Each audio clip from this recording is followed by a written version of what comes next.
சென்னையில் ஆடம்பர வாழ்க்கைக்கு ஆசைப்பட்டு செல்போன் திருட்டில் ஈடுபட்டு வந்த பலே திருடனை போலீசார் குறிவைத்து பிடித்துள்ளனர்.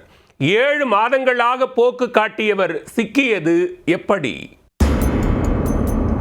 பகலில் பரோட்டா மாஸ்டர், இரவில் செல்போன் திருடர். அடித்த செல்போனை குறைந்த விலைக்கு விற்று உல்லாச வாழ்க்கை. இப்படியாக வாழ்ந்து வந்தவருக்கு சிறை வாசல் திறக்கப்பட்டுள்ளது. நல்ல வேலை, கை நிறைய சம்பளம் கிடைத்தால் திருட்டு தொழிலை கைவிட்டு விடுவதாக கூறிய நபருக்கு தக்க பாடம் புகட்டப்படுமா? தஞ்சாவூர் மாவட்டம் நரசிங்கபுரம் பகுதியைச் சேர்ந்தவர் ஜோதி. 45 வயதான இவர் செங்கல்பட்டு அருகே மாமண்டூரில் தங்கி தனியார் நிறுவனத்தில் பணிபுரிந்து வருகிறார். சொந்த ஊருக்கு செல்வதற்காக தாம்பரம் பேருந்து நிலையம் வந்த ஜோதிக்கு மயக்கமாக இருந்துள்ளது. இதனால் சிறிது நேரம் ஓய்வெடுத்துவிட்டு செல்லலாம் என்று ரயில் நிலையம் அருகே நடைபாதையில் அமர்ந்தவாறு தூங்கியுள்ளார். அப்போது அவரின் கைப்பையில் இருந்த செல்போனை நைசாக திருடிக்கொண்டு இளைஞர் ஒருவர் தப்பியோட முயற்சித்துள்ளார். சற்று நேரத்தில் கண் விழித்த பெண் திருட திருட திருட என கத்தி கூப்பாடு போட்டுள்ளார். அதை கேட்டு உஷாரான போலீசார் இளைஞரை சுற்றி வளைத்து பிடித்தனர். பின்னர் அவரை தாம்பரம் காவல் நிலையம் அழைத்து சென்று குற்றப்பிரிவு போலீசாரிடம் ஒப்படைத்தனர்.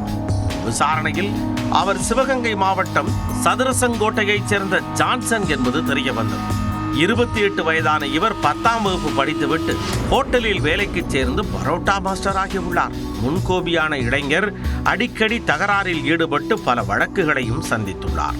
மேலும் நண்பருடன் சேர்ந்து கத்தியை காட்டி வழிப்பறியில் ஈடுபட்டு சிறைவாசமும் சென்று வந்துள்ளார். ஒரு கட்டத்தில் சொந்த ஊரே வேணாம்பா என்று சென்னைக்கு பஸ் ஏறி உள்ளார். சென்னையில் பல்வேறு கடைகளில் பரோட்டா மாஸ்டராக வேலை செய்துள்ளார். மது போதைக்கு அடிமையானவருக்கு கிடைத்த வருவாய் பத்தவே இல்லை. மேலும் விலை உயர்ந்த மதுபானத்தை வாங்கி குடிக்கவும் ஆடம்பரமாக வாழவும் ஆசைப்பட்டுள்ளார். அதற்காக அவர் தேர்ந்தெடுத்த பார்ட் டைம் ஜாப் தான் செல்போன் திருட்டு வேலை. காலையில் ஹோட்டலில் பரோட்டா வீசுவார், இரவில் செல்போன்களை தட்டி பறிப்பார். இதற்காக அப்பாவிகளை நோட்டமிட்டு வலை வீசுவார். குறிப்பாக தாம்பரம் ரயில் நிலையம் அருகே உள்ள நடைபாதையோரம் தூங்குபவர்களை டார்கெட் செய்து செல்போனை திருடியுள்ளார். திருட்டு செல்போனை குறைந்த விலைக்கு விற்று அதில் கிடைக்கும் பணம் மூலம் போதையில் மயங்கியுள்ளார். கடந்த 7 மாதங்களாக ஜான்சன் இதே வேலையாக இருந்ததால் தாம்பரம் பகுதியில் தொடர்ந்து செல்போன் திருட்டு புகார்கள் வந்துள்ளன. இந்த நிலையில் பெண் ஒருவரிடம் செல்போனை திருடி கையும் கடவுமாக சிக்கியுள்ளார். தொடர்ந்து ஜான்சனிடம் இருந்து 2 செல்போன்களை போலீசார் பறிமுதல் செய்தனர். பிறகு அவரை நீதிமன்றத்தில் ஆஜர்படுத்தி சிறையில் அடைத்தனர். சிறைக்கு செல்வதற்கு முன்பு வெளியே வந்தவுடன் திருந்தி வாழ்வேன் என போலீசாரிடம் வாக்குறுதி அளித்துள்ளார்.